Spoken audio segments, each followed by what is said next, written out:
esa frase, ¿cómo encuentran ustedes esa musicalidad? Y veía que no está puesto un verbo en el sitio debido, que el sustantivo no correspondía al sitio, y les enseñaba entonces a que hubiera esa poesía en los escritos. Analizaba entonces la ortografía y les enseñaba a deletrear. Dice que uno de los juegos maravillosos que tenían era deletrear rápidamente palabras complicadas. Y ambas gozaban con aquello y aprendieron entonces esa ortografía y esa gramática en inglés sin hablarles nunca de libros, de texto, en aquello. Entonces todo era un juego y era una experiencia extraordinaria. La señorita Marrial pensaba que los idiomas eran muy importantes. Entonces ella era muy culta, esta profesora, y hacía que muchas de esas conversaciones fueran en francés. Fue enseñándoles francés hasta un punto en que dijo: bueno, ustedes están preparadas, nos vamos para Francia para ver cómo se pueden ustedes desenvolver. Se fueron felices, estas chicas sabían su francés muy bien y llegaron allí y no entendían nada. Decían: bueno, aquí nos falta entonces el convivir con individuos del país para entonces conocer el idioma. Ustedes pensaban que entendían el francés, pero es necesario entonces esa práctica directa con individuos del país. Pasaron algún tiempo y dijo: bueno, ahora vamos a practicar con el alemán. Dentro de tantos meses nos vamos para Alemania. Y se pusieron a estudiar alemán, fueron a Alemania, tuvieron experiencias muy lindas, y así entonces ella aprendió otros idiomas. El latín era fundamental para el aprendizaje de otros idiomas, y entonces también estudiaban el latín. Esas visitas a los museos, cuando estaban en Londres, los días de descanso eran para ir a visitar los museos. Cuando fueron a París, entonces hacía lo mismo. Entonces las visitas al Louvre eran de los fines de semana. Se empaparon de toda esa cultura que encontraban en los museos, los parques, las iglesias, los castillos. Todo era un despertar maravilloso para ellas niñas, esas niñas. Hasta que llegó un momento en que la señorita Marrial dijo: hasta aquí yo puedo ayudarlas. Ustedes ahora tienen que desenvolverse solas. Y entregó a Annie a su mamá. Ella era una jovencita, adolescente, 18 años, y vio que era necesario que ella tuviera un hogar. Y había un pretendiente de Annie, que era un sacerdote, un pastor de la iglesia, joven. Y él dijo: ¿quién mejor que ella? Ella se preocupaba porque decía: el día que yo muera, Annie queda sola. Y pensó que era bueno que se casara con este señor. Ella no conocía del matrimonio nada. Según cuenta, cuando se casó era una ignorante, como si fuera una niña de 5 años. No entendía nada, ni quería casarse. Pero la mamá insistió: dijo, usted es un buen hombre y tú puedes entonces tener el ambiente que quieres, puesto que eres tan sumamente devota. Vas a tener la iglesia a tu disposición. Un ser religioso entregado a Dios es el ser que te conviene. Ella aceptó el asunto, se organizó el asunto del matrimonio, se casaron y casi inmediatamente después se dio cuenta de que había cometido el error más grande de su vida al hacer por no llevarle la rosaria a su mamá. Se encontró con algo muy distinto de lo que ella había acostumbrado, a ese hogar tan bello y tan armónico y tan en donde todo era felicidad. Se encontró con algo completamente distinto. Un hombre típico, machista, que tenía la última palabra.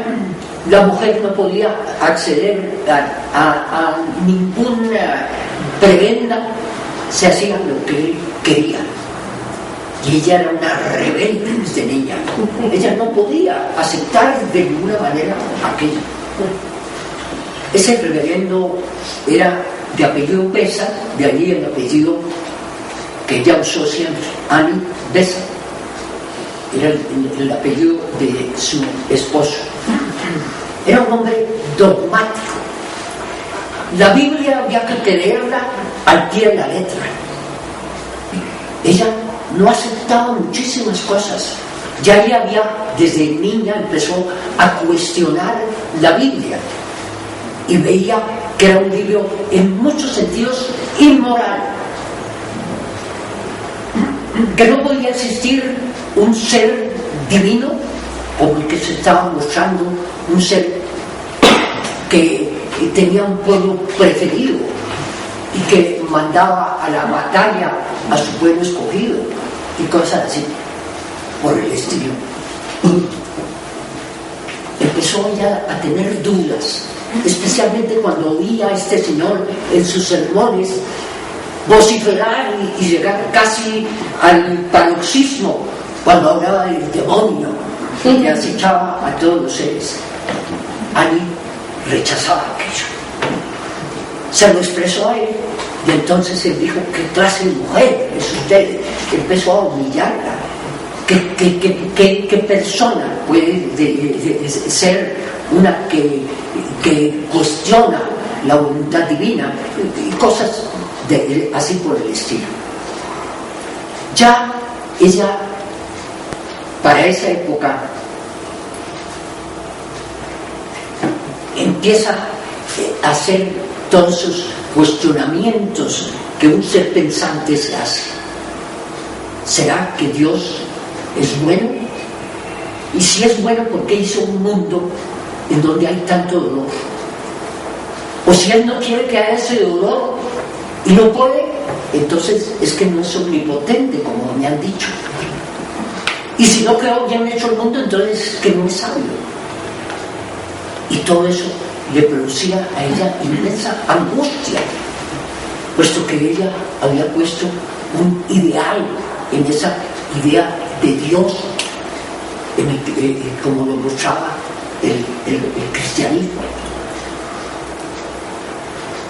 Las peleas, los disgustos con el marido eran entonces cotidianos. Ella vio que tenía facilidades para escribir.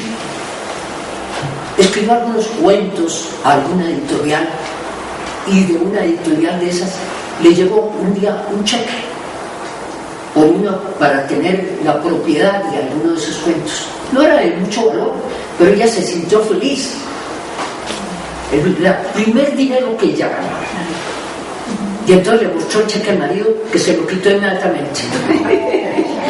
La mujer no tenía derecho a manejar el dinero. Él era lo que hacía. Dijo: a ella no le importaba el dinero, sino le parecía injusto. Esto no puede ser con la mujer. Todos estos son principios que nos muestran por qué la lucha de ella por los derechos de la mujer en Inglaterra. Tiene ya 2 niños y muy pequeños. Se contagian de tosferina. El niño pasa más o menos bien la enfermedad, pero la niña se enferma de gravedad. Cada día se pone peor. hasta que el médico dice, ya, con la niña no hay nada más que hacer, la niña se muere, démosle algo para que ella esté calmada, para que esté tranquila, y le dio entonces un frasquito con cloroformo para que se lo administrara. Ella empezó a manejar eso y con un gran amor dedicada día y noche a su hija. La niña fue saliendo del problema y se fue mejorando ante la admiración del mismo médico, que pensaba que la próxima visita iba a encontrar con que la niña ya había muerto. Pero ella en esa época estaba en esa desesperación en su hogar y no encontraba salida. Dijo, ¿qué salida tengo yo? Yo no puedo seguir como estoy. Eso no puede seguir. Si me separo, mi madre va a sufrir muchísimo y tal vez los niños también. Y de pronto encontró, dijo, sí, hay una salida, es suicidarme. Tomó el frasco de cloroformo y lo iba a tomar completamente para acabar con esa situación, cuando dice que ella oyó una voz perfectamente clara que le decía, cobarde, cobarde, que has querido ser una mártir por el cristianismo y que te dejas dominar por un dolor pasajero. Ella inmediatamente reaccionó. Ella realmente, en sus lecturas y demás, había admirado a los mártires del cristianismo y quería ser una mártir. Decía, qué cosa tan bella morir por ese ideal. No le importaba cómo pudiera ser esa muerte, sino que era una mártir por el cristianismo. Esa voz que oyó y se ella con una claridad inmensa y que debió ser su maestro, la hizo reaccionar. Botó ese frasco de cloroformo y dijo, voy a hacer otra de ahora en adelante y yo voy entonces a vivir de otra manera. Y resuelve entonces pedirle la separación al marido. Eso fue una tragedia para la mamá. La mamá le decía que tenía que estar con su esposo. Dijo, yo no me puedo someter, no acepto eso, él no es superior a mí y yo voy a dedicar mi vida al futuro de mis hijos. Bueno, hubo muchísimas polémicas, hubo el juicio de separación, le dieron toda la razón al marido, naturalmente los jueces eran hombres y no le daban ninguna condiciones a ella. Lo único que logró fue que le dejaran a la niña y el niño quedó con el papá. Entonces ella se dedicó a esa educación de la niña y siguió lo que les conté de la educación por la señora Mariat.